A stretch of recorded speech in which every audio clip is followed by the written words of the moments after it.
All right, we're good to go. Thank you for muting that.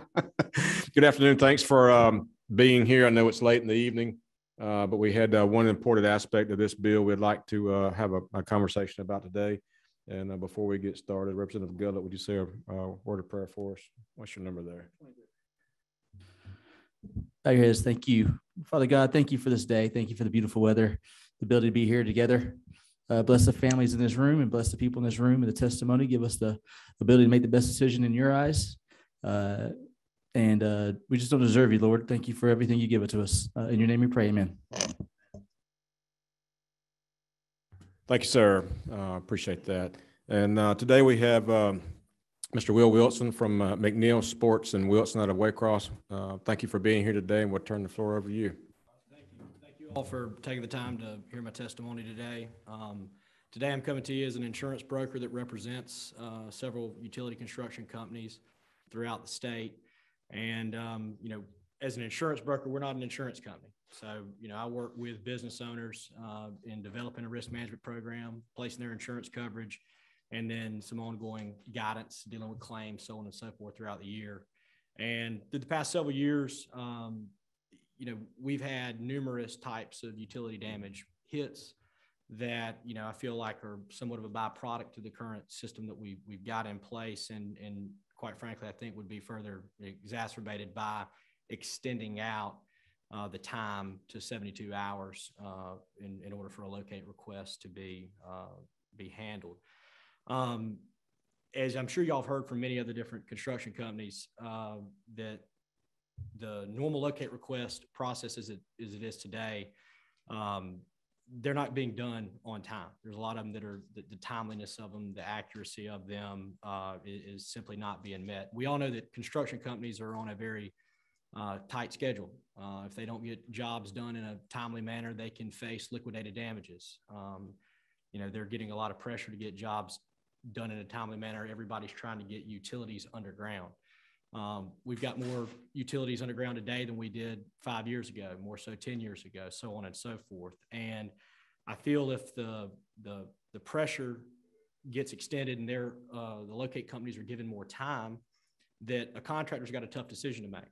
One, to continue waiting for something to get done that's already taken a long time to get done and many times not done properly, or to go ahead and proceed with digging, which would be against the law and pursue it their own risk and deal with the consequences as they are. It's a matter of if they end up hitting a utility, it could just be property damage to that. If they hit a gas line, there could be bodily injury, whether to employees or to a third party with that. And so they're having to decide whether or not to are they going to be able to do the work to get their money to pay their bills, or they're just going to have to continue playing the waiting game. And I think from an insurance side, we see it in that in recent years, there's been a lot of utility damage that has occurred, and the insurance companies are at a disadvantage in many cases to fight and combat these types of claims. Unless I'm incorrect, there's currently no statute of limitations that I'm aware of that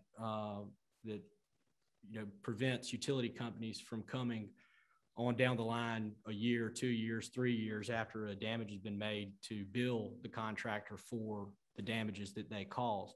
I personally have had multiple experiences where it's been 6 months, a year and a half, 2 years that we'll receive a bill from a utility company for emergency damage to a utility. And, many times there's all kind of various different emergency surcharge fees that are placed in that are putting a contractor at a disadvantage.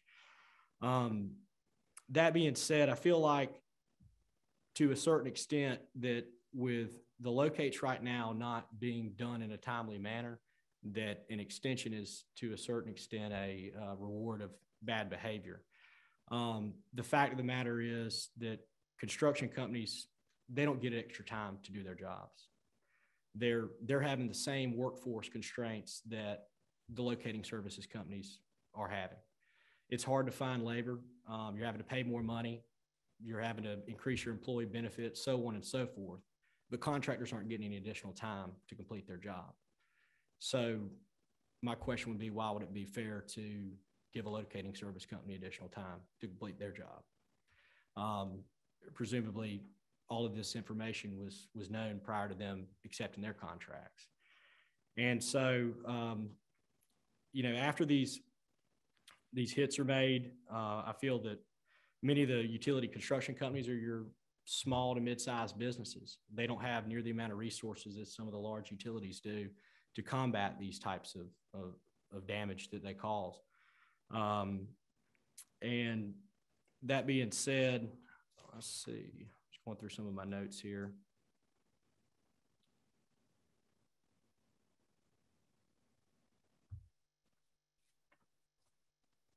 That being said, I just think that the contractor's held to a little bit of a higher standard, or substantially higher standard and duty of care than that of the locating service companies are. And I'm not here today just to complain or bellyache about what's going on. We want to be a part of the solution. I think that utility contractors as a whole, they're willing to come to the table. I think that if there's something that can be done with this, there's got to be a solution to this matter. And I don't have all the answers, but I see what it's doing to my clients, and the insurance costs are going up. Some insurance companies are getting out of participating in utility construction, writing insurance for those types of contractors. And ultimately, as those costs go up, it affects us as consumers. It costs more to buy consumer goods because the cost of that construction for retail stores and banks and telecom, so on and so forth, is going up. So that's pretty much all I've got today. And thank you all for your time. Thank you, Mr. Wilson. Again, thank you for being here today. Representative Smith.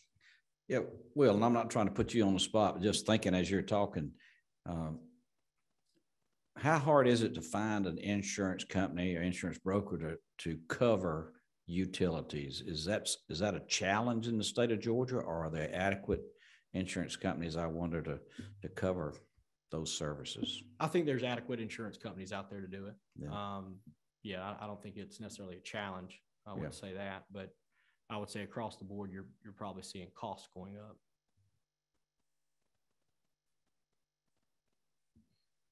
Thank you, sir. Any other questions? Mr. Singleton, go ahead, sir. Just totally your opinion, and I acknowledge that. From a contractor perspective, what is more valuable to you? Protection from these fees after the fact, or keeping the timeline, the 48 hours, which is more beneficial to your operation? I think from a contractor's perspective that they want just to be able to do their job, do it safely. And I don't think anybody's worried about more so the fees. It's just a matter of getting the locates done in a timely manner so that they can proceed forward with getting their job done and getting their job done safely, so that their employees can return home safely and that they don't cause any undue harm to anybody else. Sorry, so I mean, also included in that is, there's been discussion, and with the committee is deciding, including traffic signals and municipality things into the 811 system. And so what I'm just trying, this is all new to me. Mm-hmm. So this has been an education process for me, but I'm trying to wrap my head around, I think the competing interests, I think, are pretty clear to everybody on the committee. So you kind of got your left hand and your right hand, you both want different things. And, the overarching theme is all, it's all about safety for both of them. But there's obviously the bottom line is, efficiency of getting the projects done, safety, getting the projects done, and then cost effectiveness of getting them done. And so what I'm just trying to do is I'm trying to wrap my head around where the prioritization of these different efforts are. What do the contractors think is the number one most important thing? And, what do the municipalities think? GMA, what's their number one most important thing? So I know it's total opinion, but if you can help unpack that for me, like how you would rank them. I know no one ever wants to say, well, if I only gave you one, what would you? I'm not doing that. I'm just trying to wrap my head around, if that makes sense, for our benefit. Because what I think you may think is most important, you may think that's the least important, Phil. Doesn't make sense. So, well, I think that I'm not a construction company, so I don't necessarily deal with this on a day-to-day basis. I don't regularly call in tickets and manage that process. So I can speak from what I hear from my clients and what I see. Most of the time when I get brought into the picture, ultimately something bad has happened. There's been something hit, somebody is hurt. And, I can only try to put back the pieces to the puzzle as to why that did happen and what circumstances led to that situation happening. I think contractors are right in the middle of it. They've got a job to do. They've got work in a certain area, and now they've got to try to uphold the law and play in accordance with that, the GUFPA law. And then they've also got a timeline to get a project done. So they're right in the middle of it and trying. I know that they're all trying to do right. I know that they're trying to do the safe thing and what makes sense for them. So I don't necessarily think there's a perfect answer to, is one particular thing there.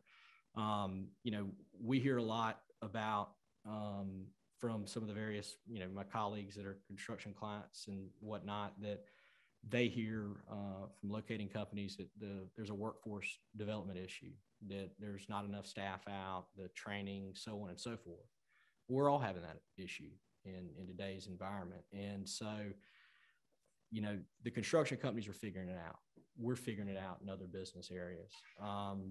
It's just something we're having to deal with. And so, again, I'll make the point that the other companies, the locating service companies, getting additional time, they're getting granted something that construction companies are not. And so I don't know if that answered your question or just. I'm not going to be contrarian, and I'm sorry for asking it. Okay, so I'm being genuine. I'm just trying to wrap my head around it because, I'm just an old Army guy and I ran lots of projects in the Army, but totally different animal. But when I'm given a project that's got a timeline, if I know that I have people that I don't control that are a factor in that timeline, I always build that in. Mm-hmm. Right. So if I know that I've got to take my locate, if they've got a 48-hour window and that we're going to give them a 72-hour window, that's not going to come out of my customers. That's not going to be a problem to them because that's going to be part of my bid and part of the conversation when I'm bidding the project is, hey, we've got to build in this extra time. And same thing, I understand that there's these locate services, like they've made it very clear, and I get it, that they have limited resources in 72 hours. If I've got two fire teams, I'm using a stupid Army analogy. I got two fire teams and I've got, 3 objectives I got to take. Then if I have 72 hours to do that, that helps. I can better position my people to be able to accomplish all of those in the most efficient way. And so I'm trying to cut through the kind of the smoke and mirrors and understand, if it's 72 hours, if that helps them and the contractors, you just have to build it, or they just have to build in a little bit more time. That's what I'm trying to get through is I'll give an example. The Scarborough companies, huge company. It's in Coweta County. They do a ton of projects and they talk about, it's cost them $6,000 a day to have that equipment stationary. I have never seen their equipment stationary ever. What they do is they allocate it based off of the timelines. They got 27 projects going on. They only got 4 excavation crews, right? So they're being very detailed. I'm making up those numbers, but my point is just, that's what I need you to help us kind of cut through that so that I can understand, like, okay, is this an inconvenience or is this like a no BS? Like this really has a huge bottom line impact.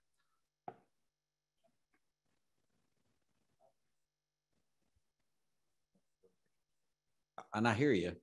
My personal opinion is a lot of these contractors are not able to build anything into their timeline because that timeline is given to them. You see what I'm saying? When they win a project, that project has a schedule. Here's your completion date. All right. Well, there's a completion date now. Then they have to go and they work in that time frame. Yeah, they can build it in then, but they don't get to add days on the end of the project. You see what I'm saying? They got to work in that specific number of days. And of course, you got rain days and, inclement weather, whatever it's rain, snow, whatever it is, or emergency days. But I hear you, but I just think I like the statement that Will made. Construction companies of any sort are working around the workforce development issue and trying to find the people to do the work. And the people that do the locate need to do the same thing. They got to find those people to do the work, because we got to have the locate done. Just because I can't find anybody to do the work, that doesn't get it. Yeah, and my other question is there a way to? Is there a way? And this may be offline, so I'm happy to just shut up and we can go home. But my other question is there a way to work in a compromise to say, yeah, we may have extended the locate to 72 hours, but as we've heard testimony, Mr. Chairman, that there's sometimes that even with the locate, even with the 811 program, they'll have 7 or 8 areas need to be located. They don't do them all, or they just never show up to do the locates.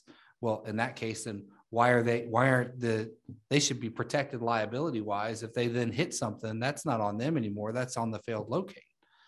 You know, there's got to be some compromises out there that say, look, if the construction company did the right thing, they put the paperwork in and nobody showed up to locate it, and then they damage a line, then the liability shouldn't be on them at that point. It should be on the failed locate, in my opinion. So anyway.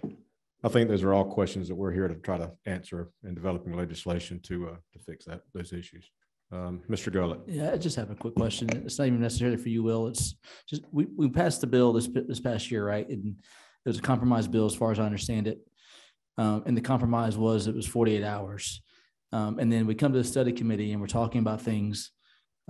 I felt like it was more about what the scope of 811 was going to be, and less about 48 hours and 72 hours, however many hours we're dealing with. But we spent a lot of time talking about something I thought was agreed upon. And so I just want to make sure my understanding from representatives, am I right on track with this? 48 hours was an agreement, some sort of compromise of some sort. Something kind of has gone off the rails a little bit. And so we're talking about 48 hours versus more time now. And yeah, I feel like that was the whole first meeting. But really the scope is really, I mean, I guess it's whatever we want it to be, but in my mind, the scope was what all is in part of 811 and not so much timing of things. Yeah, they had an agreement. They've met for a year and a half. I know some people in this room probably met in those meetings for a year and a half. Some people said it was kind of excruciating, you know. I wasn't there, thank goodness. But some of these are kind of excruciating. But anyway, no, they came to an agreement. That's what we passed in the House, and it went to the Senate. And the big hangup was the signalization part. And that's the reason we said, well, we have a study committee on that.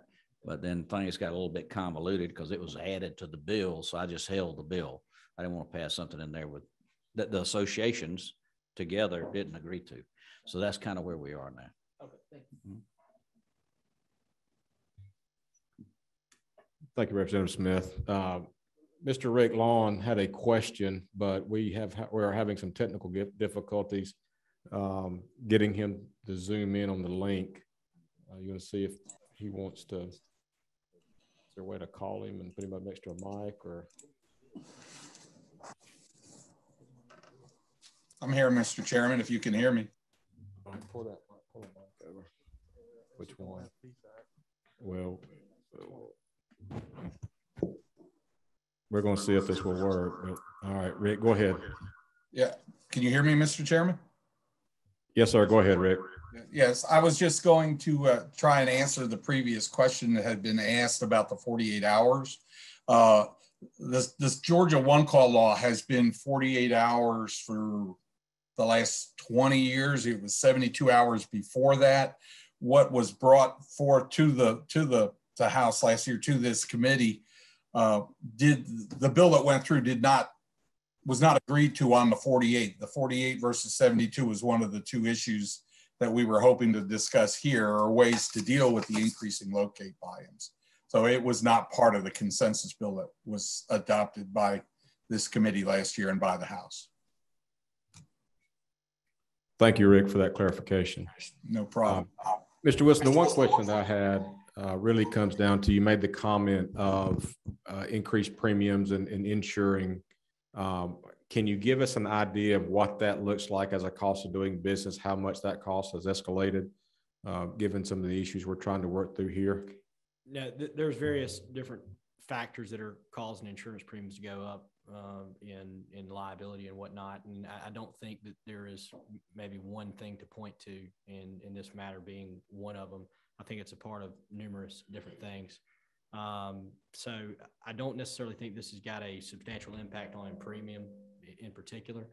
But I know that given the fact if we were to put contractors in a situation where the timeline is extended for them to wait, that puts them in an increasingly challenging position to wait longer to get that job done that they need to get job done. And to that point earlier is that, you know, many of these people are coming, or the contractors are coming to the table as a subcontractor. They're not the prime. They're not in control of the timeline in many instances. So I just know that if they're faced with making that decision and there's damage that ends up incurring and they have to turn it over to insurance companies, and we've got this environment where people are having to make this tough decision, that there's only one way that rates could go up. Okay. All right. Thank you, Mr. Wilson. Any other questions from members of the committee? Do we have anybody online that wishes to ask? Nobody? All right. Well, anybody in the audience like to make a comment? No? Okay. Wow.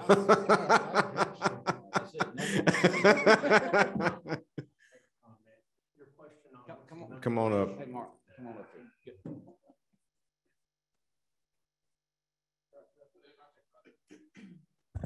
Mark Woodall, Associated General Contractors. We represent the commercial general contractors, and usually this work subbed out to utility contractors, plumbers, and others. But your question, what was the most important reason for doing this? It absolutely was safety.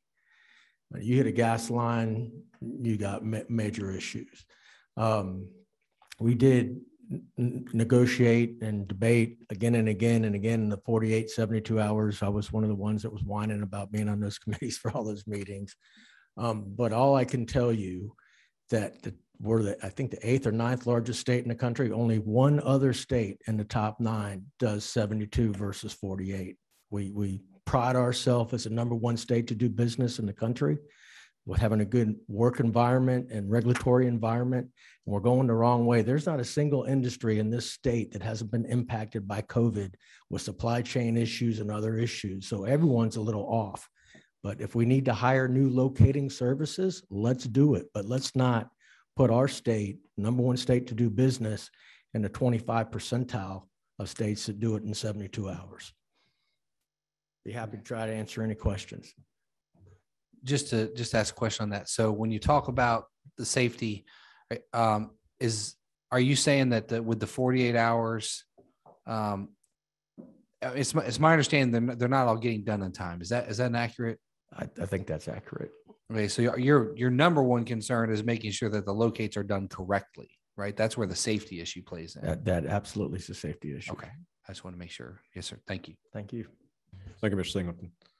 Mr. Lofton. Thank you, Mr. Chairman, members of the committee. Appreciate the opportunity to speak. Just need to answer a couple of questions for you or comments that are being made here today. And I represent USIC, which is the largest locating firm in the state and in the country. They have contracts with a number of the utilities to do their locating, perform the locating for them. A couple of things to note. First off, this issue has arisen not just during COVID. So this isn't just a certainly everyone has been, as has been noted, is affected by the workforce issues that we're seeing, and that's playing a role in some of the late locates that have been experienced lately. I do want to note that there was a tremendous effort being made by my client USIC to get more locators, to be retained, to stay on the job, and they improved their on-time performance to where it was 95th, 96th, some months 97th percentile. And now 100% is the goal. We get that, but if you ask anybody that's been in the business for a long time, that's a really strong performance. COVID has impacted that. The company's acknowledged that. They're taking steps to address that right now. So I want y'all to know that that's not something that's just being taken lightly. They are investing in their workforce, investing in their training. A lot of people don't realize how long it takes to train a locator. It is an extensive process. It's not just hand a guy a magnometer and put him out in the field. It's a lot more than that. And because safety, lives are what is on the line here. And so they take that responsibility very seriously. So the issue with locates and volumes has not one that's just come since 2019. This is an issue that's ongoing. We've seen volumes rise over time, as I think Mr. Lon noted in the second committee meeting.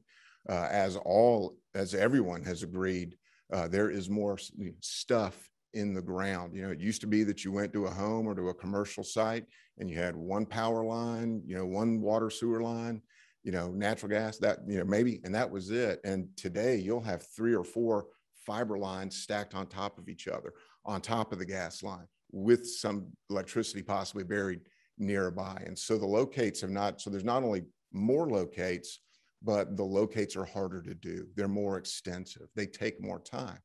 And on top of all of this, we see a volume issue where certain, you know, where locates are being called in, it's much heavier earlier in the week than it is later in the week. And so I know the PSC, for example, has been very helpful in trying to get companies to work with their subcontractors, to call their locates in on different days of the week and sort of help to spread the load out a little bit, because you'll have weeks where Monday, the difference between a Monday locate volume that's called in and a Friday locate volume is 40%. There's a 40% drop in the number of locates over 5 days. And so that becomes very difficult to manage. And, you know, throw weather, throw a pandemic in, anything like that, and it can snowball quickly into more late locates.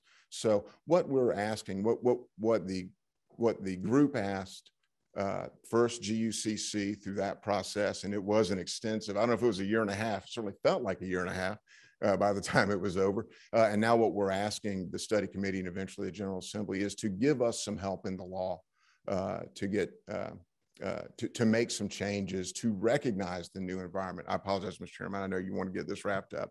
I do want to note one thing. I'm very happy to hear that the contracting community is willing to come to the table and work on an issue on the issue and cooperate on finding some sort of compromise.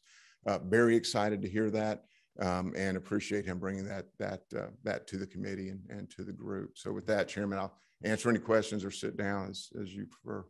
Any questions from members of the committee? Thank you. Thank you for those comments. Thank you for being here today. I know it was a long drive up from Waycross, but we appreciate you being here and bringing this. And if we have any additional questions, we may reach out to you afterwards and get you to respond to those. But thank you for your time today. Anything else before members of the committee? All right, we stand adjourned. Thank you. Thank you for being here.